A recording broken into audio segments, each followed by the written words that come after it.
You're listening to episode 45 of Pass the Chipotle. I'm your host, Rocio Carvajal, food history writer, cook, and author. And on this podcast, I explore the gastronomic traditions of Mexico and bring together the voices of cooks, authors, and entrepreneurs who build cross-cultural bridges around the world championing Mexican food.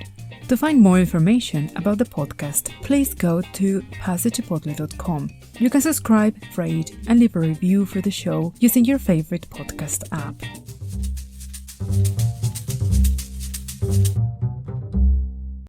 Hey, this is Jaime Vega, currently in Austin, Texas. I'm originally from a small village in La Sierra Gorda, Querétaro, called El Quirino. I thoroughly enjoy listening to Pass the Chipotle, learning about the diverse foods as well regions in Mexico and history, and super excited about what Rocio has in store for us.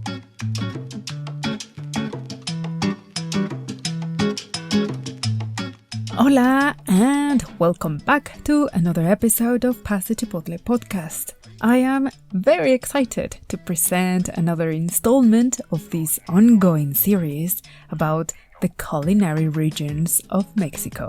It makes me really happy when I get your messages and you share with me that when I talk about certain places or dishes, it makes you think of your families, and for some people it evokes great holidays past, and for many of you it is also a chance to hear for the first time about the grand culinary and cultural diversity that Mexico has to offer. It is indeed what this podcast is all about, and I raise my horchata for all of you. Apart from the great stories that you will hear today, I have got an addition for your summer reading list. My chosen book this time is Rick Stein's Road to Mexico. Rick is a self-made cook from southern England, and over the decades, his food and travel shows keep getting better and better. Road to Mexico is a charming book and series full of anecdotes, great photography, and delicious recipes that Ricky harvested in his last road trip in Mexico, of course. You can get plenty more book inspiration on my website section, Books for Cooks, where you can find my personal reviews of truly grand books, including My Sweet Mexico, Frida Kahlo's Fiestas, and The Untold Story of the Potato. That's an intriguing title. And many, many more books.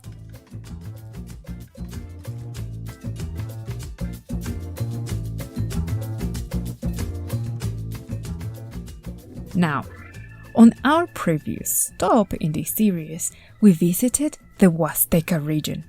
And this time we are getting our surfing boards and sunscreen on because we are heading to the Pacific West Coast, visiting the vibrant contrast of land and sea, mountains and deserts, plains and valleys of Baja California Norte and Baja California Sur, Sonora-Sinaloa, and Nayarit.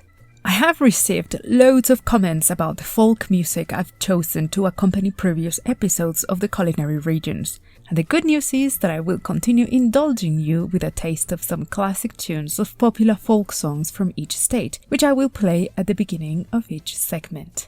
Well, we have a lot to cover today, so let's not delay our journey. I hope you enjoy this episode.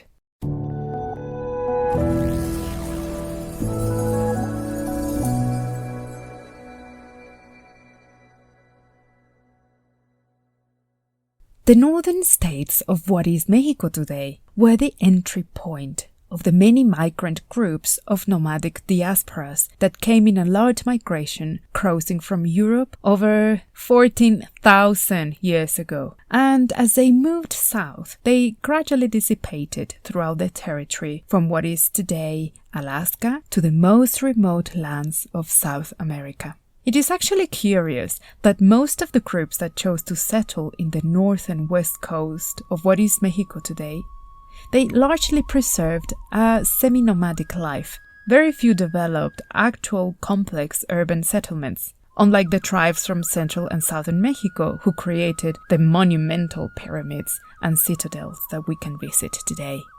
Now, here's a disclaimer. I have to say that this region presented quite a challenge to put together when I was writing this episode, because while all the states I will mention today are located in the same area, the actual social and cultural geography couldn't be more different and complex. So I think it just makes sense that we travel back in time and see how the nation's geography took shape. After the Spanish conquest and the foundation of New Spain in 1521, this territory, which we call today Mexico, was divided many times in very confusing ways. Sometimes the regions were called kingdoms, provinces, intendancies, and so on. But it was actually significantly more organized than the British colonization of the northern part of the continent.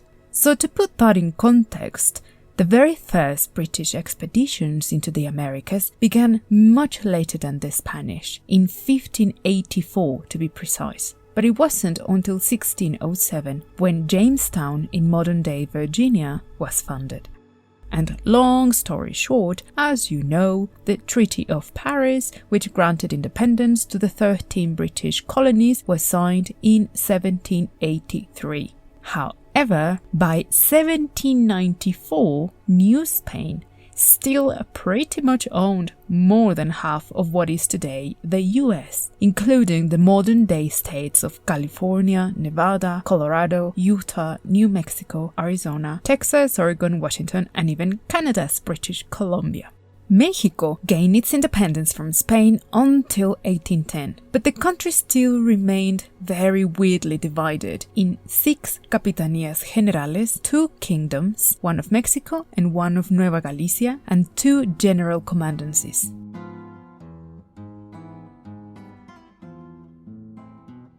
Now, given another giant leap forward in history, the Treaty of Guadalupe Hidalgo, which put an end to the Mexican-American War in February the 2nd of 1848, came with a very handsome bonus for the US, with the addition of California, Nevada, Utah, Arizona, Kansas, Colorado, Oklahoma, and New Mexico. This was actually pretty shocking for civilians, because that also meant that more than 80,000 Mexicans changed nationalities overnight. Mexico eventually put itself together and reorganized its political division and created the 32 states that we have today, plus the capital. And in case you didn't know, the country's full official name is the United States of Mexico, which, as you can understand, creates a bit of a confusion. You know, technically, we are also located in the north part of the American continent, so we could also call Mexico the United States of North America. But let's not steer those waters. I know this was a long historical detour. I thought it would really help making sense of how geopolitics impacted the way Mexico's northern regions interact with each other, and how in today's episode will be particularly evident that some of these states have a more intense interaction with the US than they do with the rest of the nation, and how this has helped shape their culture and modern cuisine.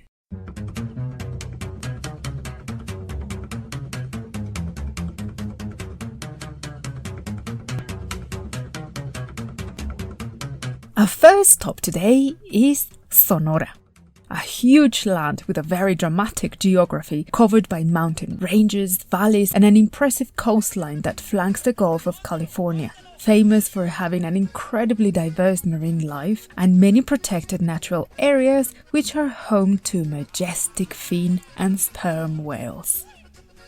A little known aspect about Sonora is that thousands of years ago, this region was home to a large population of enormous dinosaurs, including one of my favorite from Mexico, the Sonora-saurus, which is a type of brachiosaur. You know, those gentle giant herbivores with long tails and even longer necks.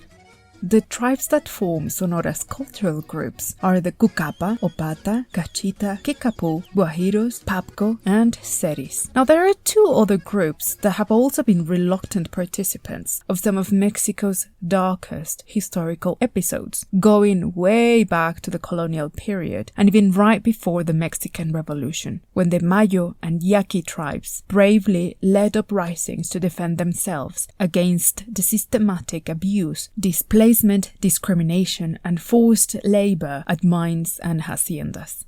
The track you just heard is a traditional song called tololoche, which is an instrument that you might know as double bass. And this song uses a classic technique of pizzicato, meaning pinching and pulling the strings to create that distinctive sound. Now let's talk about edible landscapes. The arid plains of Sonora turned to be a better home for foreign wheat than for the thirsty native corn crops. The introduction of farming animals and cattle allowed the recreation of traditional foodways of Spain, which were entirely different to those of the semi-nomadic native tribes who roamed the land hunting as a means to complement their diets and small crops. The gastronomy of Sonora, consequentially, is intrinsically mestizo, which means it's a mix of indigenous and Spanish techniques, ingredients, and recipes. So here you have my top 5 dishes from the beautiful state of Sonora. And I will begin with a very special soup that sums up these mestizo roots I was talking about. Wakabaki broth. This seemingly simple but culturally significant dish was in origin a staple in the Yaqui and Yoreme gastronomy, but eventually included foreign ingredients like beef, potato, carrot, cabbage, chickpeas, onion, coriander, and garlic. Now here comes the fun part. Of all the ingredients that go in wakabaki broth, only green beans, courgettes, serrano chiles, and corn are native to Mexico. Yet this recipe is recognized as a traditional indigenous dish, specially prepared for weddings, religious ceremonies, and christenings. Number 2. There are dozens of meat-based dishes that populate the Sonoran cuisine, and one of them is machaca, or carne seca, which is beef, goat, or mutton seasoned, dried, and shredded. You can call it actually a type of jerky chew. After the introduction of cattle, farming or ranching became a very profitable activity since the late 1500s. But the extreme hot weather forced people to find methods of food preservation, which obviously is why desiccated meat or machaca became so popular across northern Mexico. Now, there are many regional spice blends that are used to season machaca. Common combinations are salt, pepper, marjoram, and powdered garlic. Machaca is popularly used to prepare Mexican scrambled eggs, and you only need to rehydrate it before mixing it with tomatoes, onion, chilies, and of course eggs. Number 3. Thanks to the reinterpretation of northern Mexican food, Tex-Mex and Cali-Mex menus are populated by burritos, and while they are a tasty food, many people believe that is a popular dish all over Mexico, when in fact it's only traditionally consumed in a very narrow strip across the northern states that border with America. Sonoran burritos are indeed prepared with flour tortillas. In fact, that sets them apart from the rigor of using only corn tortillas like the rest of the country. Burritos can be filled with refried beans, grilled meat, tomatoes, guacamole, and manchego or Chihuahua cheese. Number 4. A popular pastry from Sonora are coyotas, which are basically a type of round and flat empanada filled with fruit compotes such as guava, apple, and coconut. But one of the most popular fillings is a paste made with jaggery or piloncillo, as it is called in Spanish, and it tastes like the combined flavors of golden syrup and treacle. Number 5. Bacanora. Technically, this is not a food, it's a drink. And what a drink it is. One of the most emblematic spirits from Sonora is bacanora, which is a type of mezcal, just like tequila, and is distilled using the same method, except that the varieties of agave from Sonora contain a much higher level of sugar, which produces a much stronger drink. Bacanora, as they say, has to be drunk with respect, and since the year 2000, it was granted an origin denomination status, not before surviving prohibition, clandestine production, and a steep path to revive this drink. Baja California Norte and Baja California Sur. Tijuana Sound Machine.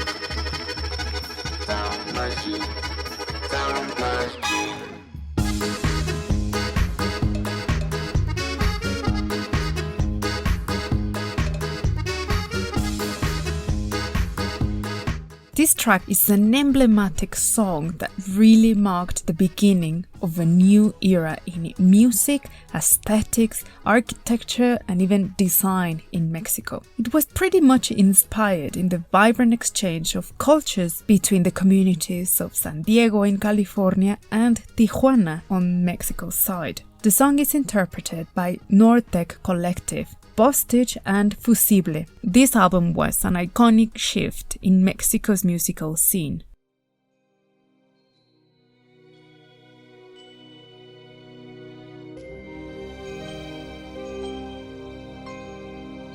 Thousands of years ago, the nomadic groups that chose the peninsula of California to be their forever home went on to create three indigenous groups, Cochimi, Perique, and Guayacura, who continued morphing into other tribes such as the Quiliwa, Pai Pai, and Cucapa.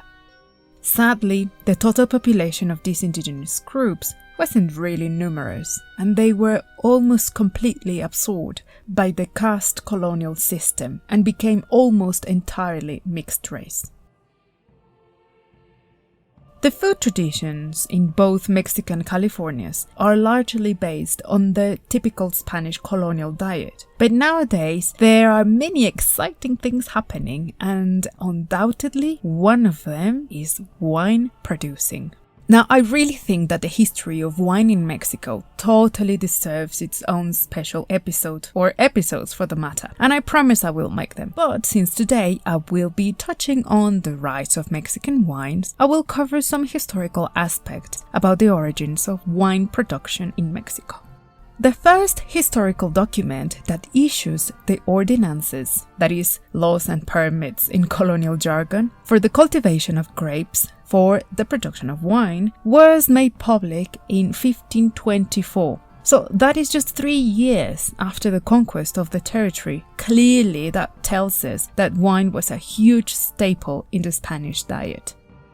The initial phase of grape cultivation only took place in the modern-day states of Puebla, Oaxaca, Querétaro, Michoacán, and Guanajuato, and it was indeed a trial and error process. And eventually many vineyards were established in the modern-day states of Coahuila and the Californias, many of them by the hands of Jesuits that were particularly successful at producing white and fortified wines. The timeline of wine production had a very bumpy development. Uprisings, the War of Independence, the Mexican Revolution, and a volatile economy hit this activity just as much as it hit many other essential and non-essential crops and industries for the matter. And it is fair to say that it wasn't until the second decade of the 1800s when the scattered wine-producing regions slowly began to consolidate their production and market. So pretty much thanks to the introduction of Vitis vinifera, commonly known as grapevine almost 500 years ago, Baja California Norte and Baja California Sur's wine industry is a hugely important part of the regional economy and tourism. Now, to put things in perspective, according to official data, this region alone, that is the Mexican Californias, produced 73% of the national production of wine in 2018. That is a lot of wine. As part of the tourism strategy in this area, the wine route was created, which this year includes 65 different wineries in Baja California Norte alone. And the wine route was dubbed as Mexico's Little Tuscany by the deceased and oh so remembered Anthony Bourdain.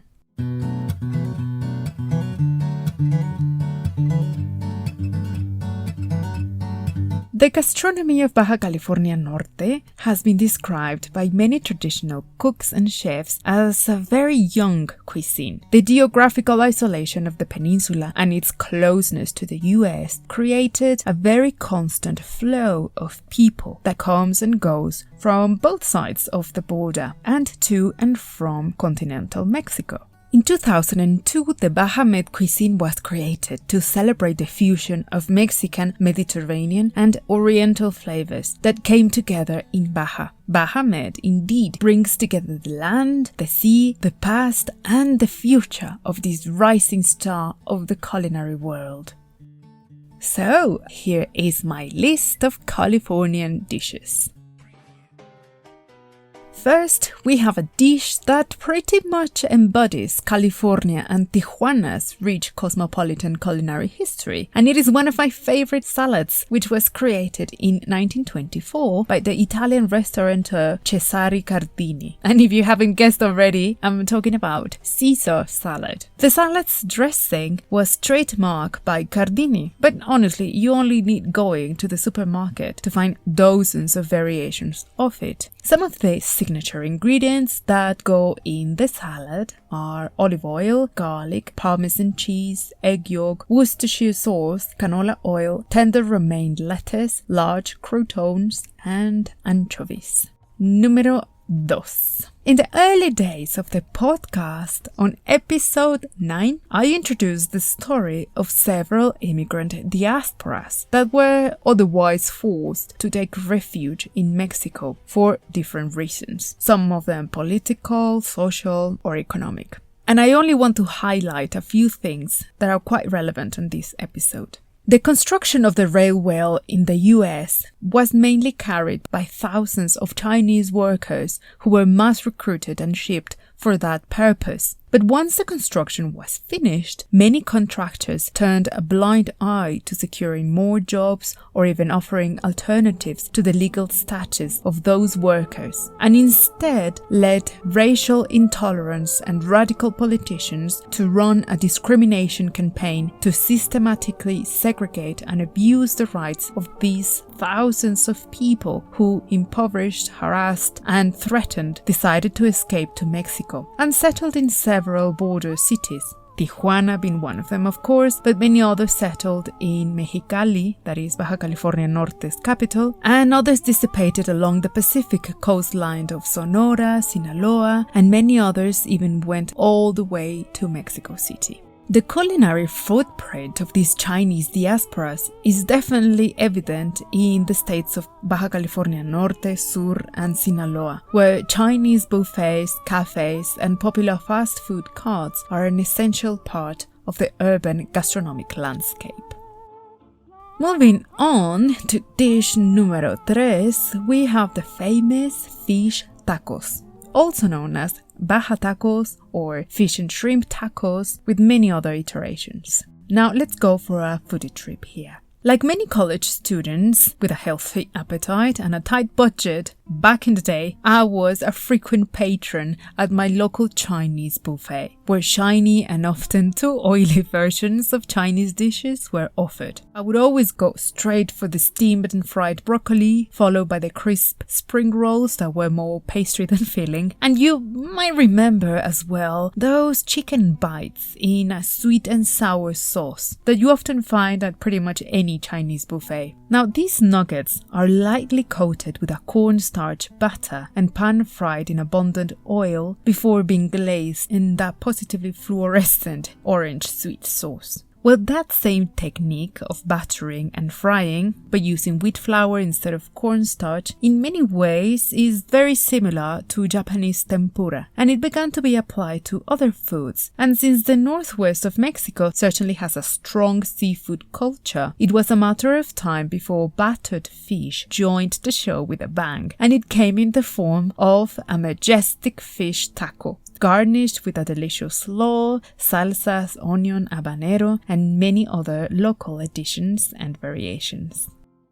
The truth is that pretty much all cuisines in the world, at some degree, have been shaped by cross-pollination, and the gradual shift from introduction to adoption and tradition is so subtle that it almost goes unnoticed. I mean, the fact that fish tacos are served in tortillas made with European wheat and battered fish inspired by Chinese cooking methods is one of many such glorious examples of amazing fusion cuisine. Okay, moving on. Número 4. I want to talk more about the growing international recognition of Mexico's wine and more specifically California's wineries. Well, as I mentioned before, it has been dubbed as Mexico's Tuscany or even Mexico's Napa Valley. The wine routes of both Baja California Norte and Sur have long corridors that cover dozens of wineries. And the one area that concentrates most of these wineries is the famous Valle de Guadalupe, where you can find El Aceto and Bodegas de Santo Tomás, among literally more than 20 other wineries. What distinguishes California's wine routes and Valle de Guadalupe is that the way this whole region has been developed that have created a unique destination that sources all its inspiration, ingredients, and resources that allow different sectors to take part in it. From ecotourism, glamping, adventure, and of course, gastrotourism. I will leave a link for you on this episode's notes to read more about the Valle Food and Wine Fest. And just to give you an idea of how big this whole Mexican wine craze is, let me drop some names of chefs that will be there this next October. Elena Reigadas from Rosetta Bakery, chef and baker Nancy Silverton, Wolfgang Pog, who owns, a squillion restaurants, more than 20, and Eduardo Garcia, owner of Lalo and Maximo Bistrot. And last year, a special guest was no other than the one and only 3 Michelin star winner, Chef Dominique Crenn. So you maybe want to start heading to the wine aisle and pick a few Mexican wine bottles. And now here's a treat for Mexican beer fans. Because chances are you might have had a few tecates in your life. Well, let me tell you that Tecate is an actual town in Baja California Norte, and indeed is the spiritual home of the first brewery of the state called Tecate Beer, which eventually was acquired by Cuauhtémoc Moctezuma brewers, who also produce Dos Equis, Sol, Indio, Bohemia, Superior, and Nochebuena, among other brands. But it is now owned by Heineken. We will return with the show after this short break.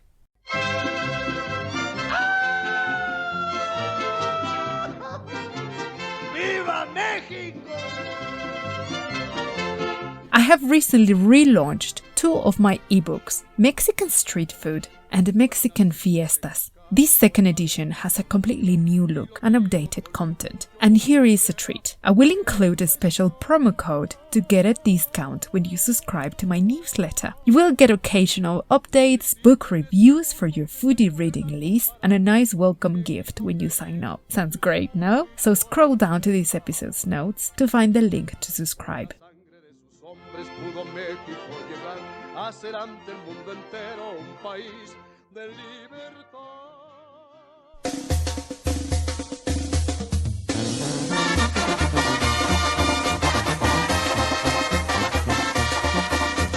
The extremely hot coastal state of Sinaloa has been a regional destination for beach and sport fishing lovers. And apparently, it has been since time immemorial, as one of the largest indigenous groups, the Yoreme, called themselves the people from the Riviera. The Mayo also had another name to call themselves, which was the people who respect traditions. And if you want some indigenous dark humor, they came up with a name for white people, which is Yaori, that means disrespectful people.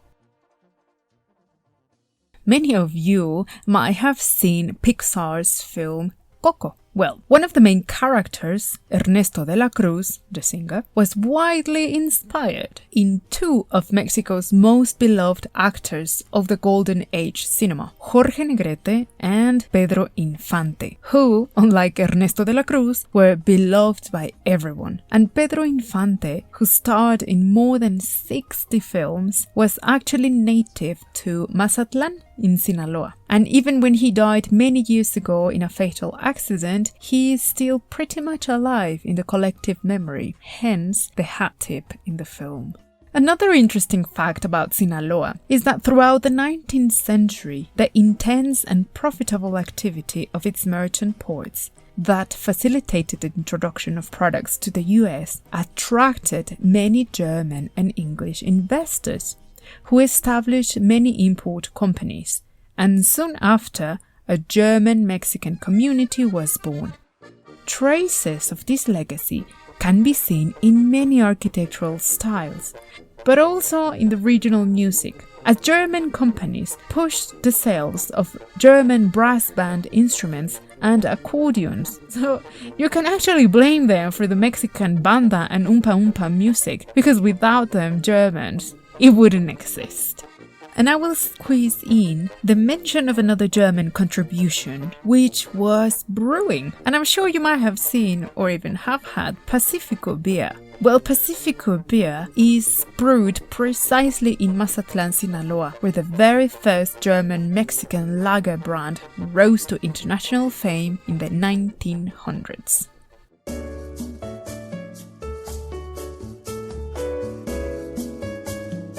Now, let's get started exploring some loved traditional foods from the sun-kissed state of Sinaloa. Number 1, we have chilorio, which is a type of pulled pork heavily marinated with pasilla or guajillo chiles, garlic, oregano, and cumin. Nowadays, people use poultry or beef to make chilorio, and it is served with hot wheat tortillas and beans. Next, we have tacos gobernador. These now famous tacos are either a culinary Frankenstein or pure pairing genius. Urban legend has it that some creative cooks were preparing for the visit of the state's governor back in the year 2000. And since both red meat and seafood are equally popular in Sinaloa, they decided to play Russian roulette and invented a taco with machaca, jerky chew, shrimp, onion, bell peppers, sliced celery, oregano, and grilled manchego cheese. And of course salsa verde, served with soft and hot corn tortillas. And let me tell you, there is not a single self-respecting taqueria in Mazatlan, Sinaloa that doesn't serve these magnificent tacos.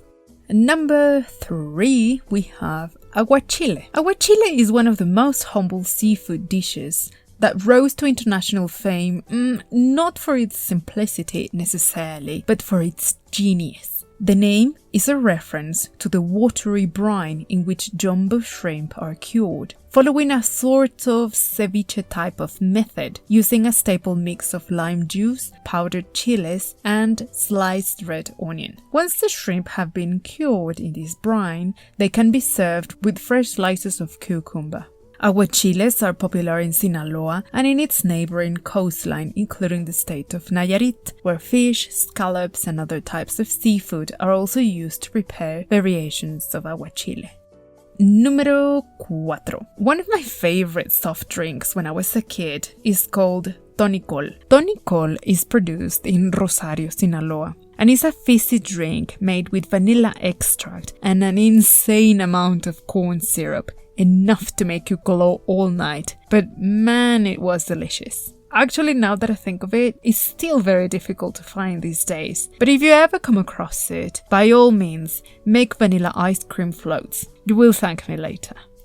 And finally, from Sinaloa, I chose some fairly innocent sweet treats, known by the names of tacuarines or coricos. They are flat biscuits shaped in the form of a hoop and prepared with a mix of corn and wheat flour, cinnamon or aniseed, sugar, shortening, eggs, and some recipes also call for lime or orange juice. Other variations use jaggery or piloncillo syrup instead of sugar. I think it will be a bit too much to call them a shortbread because they have no butter, they're made with lard, but they have a very similar texture. Now, if you're a long-time listener of the show, you might have noticed that I do tend to stay on the fringes of current political commentary. As of late, the state of Sinaloa has populated the front pages of international news websites for all the wrong reasons, specifically for the operation of the Sinaloa cartel. And while I won't get any close to grant them the oxygen of publicity, I just want to say that while the wrongs of a few have a deep and complex impact in the rest of society, it does not deter the fact that there are thousands of communities who find strength in their tight-knit structure and day by day show enormous resilience to carry on with as much dignity and integrity as their present situation allows. To them, my respect, sympathy, and admiration.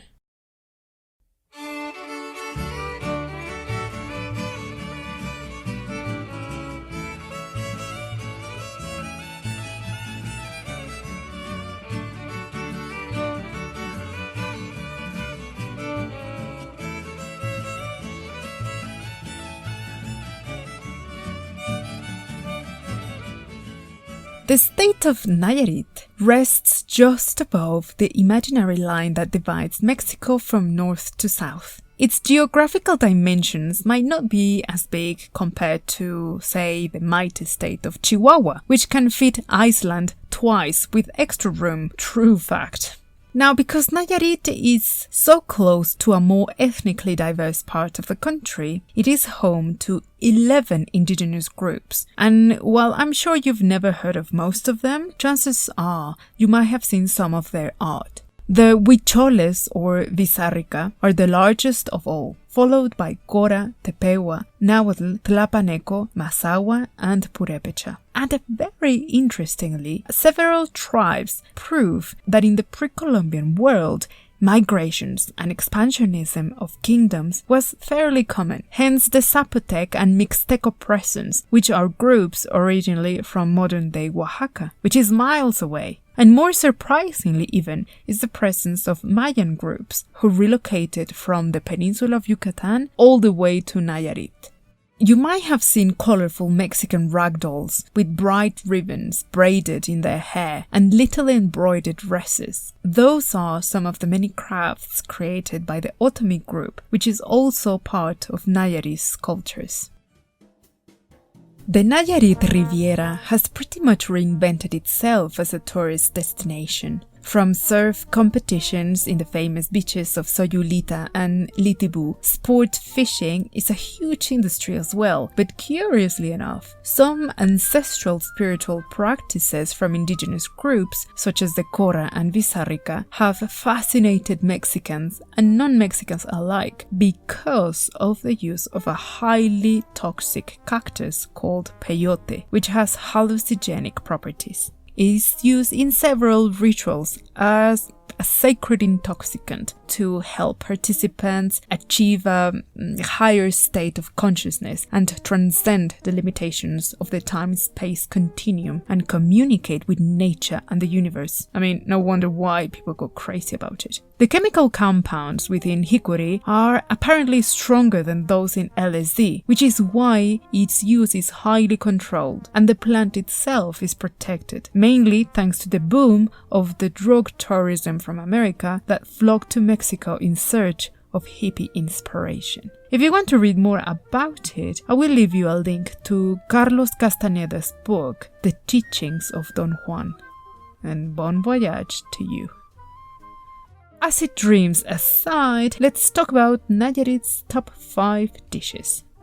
A very interesting dish that actually has a very palpable indigenous origin is a soup or broth called tlaquixtihuili, also called tastihuile. It is thickened with corn masa, so it has a dense texture, and is prepared with a mix of fresh and dried shrimp, pasilla, serrano, and guajillo chiles, flavored with Mexican oregano, and served with generous slices of avocado. Número 2. In previous episodes, I've mentioned that there are more than 500 listed recipes to prepare tamales in Mexico. Well, let me tell you about a very special seafood tamal from Nayarit called tamal de camarón. These savory tamales are prepared with jumbo shrimp and a recado or sauce made with ancho poblano and serrano chiles, garlic, and a few spices.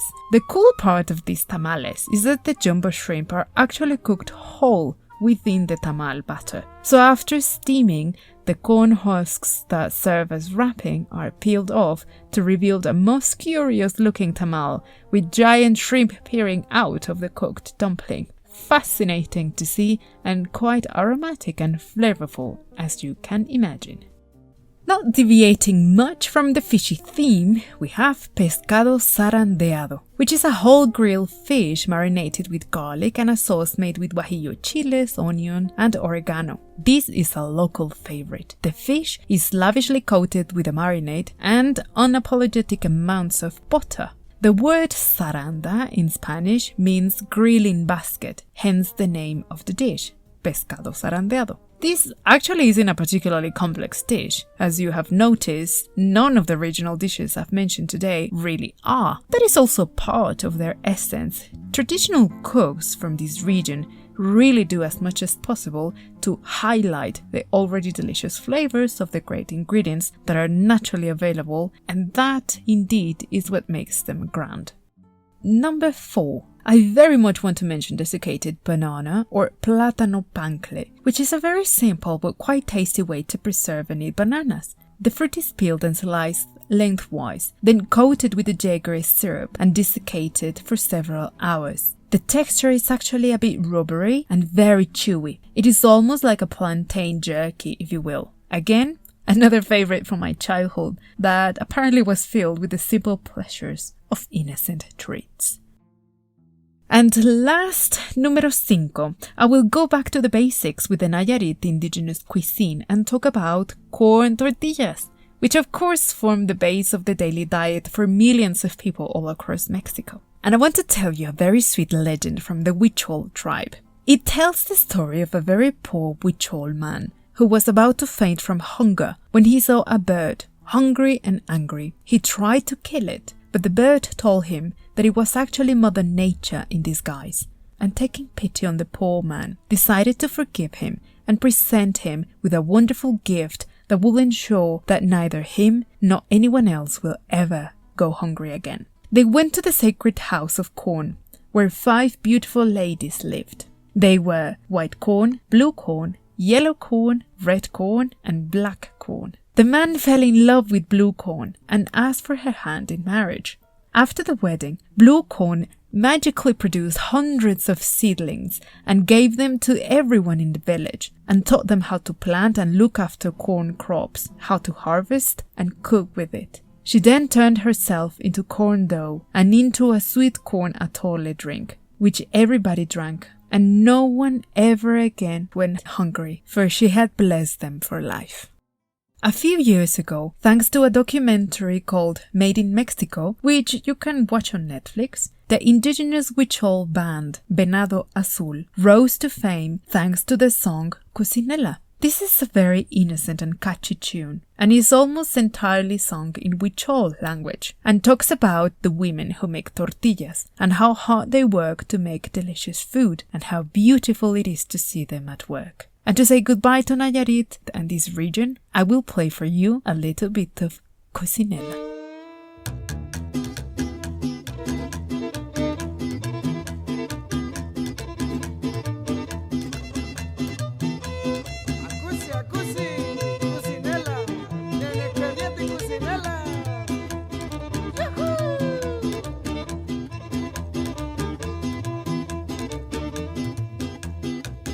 Saludos para todas las mujeres del mundo.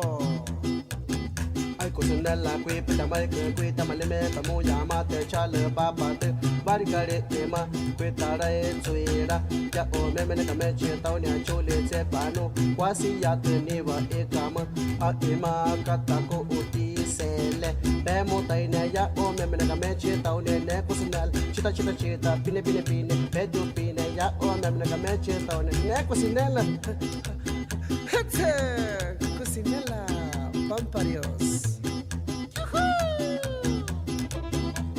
In many ways, the North Pacific coast of Mexico is a country of its own. Its economic self-sufficiency works just as well, since they have a pretty independent dynamic from the rest of the country. On the other hand, it is quite remarkable that several of their indigenous traditions, costumes, music, practices and dances have become deeply embedded into the visual construct of the national identity, and even played part in the country's own soundtrack. Certainly, carne asada or grilled meat, fish tacos, tecate and Pacifico beers are synonymous with amazing Mexican holidays. But beyond that, the rapid consolidation of Mexico's own wine country and exciting new MexMed cuisine, and the growing popularity of Valle de Guadalupe's gastronomic festivals are an inspiration for other regions to generate their own destinations and a new and more robust tourism industry. I think it is self-evident that these northern states' cuisines are relatively isolated, but in many ways they don't carry the burden of a rigid tradition that slows innovation, and their constant exchange with cosmopolite border towns on both sides has pushed them to reinvent the rules of engagement and negotiate a new and vibrant culinary discourse. So here it is, to the present and exciting future of the Mexican Californias and the North Pacific coast, who have put themselves on the world's foodie radar. May the sun keep shining over their coasts, valleys and mountains, and let's raise our glasses of Mexican wine in their honor.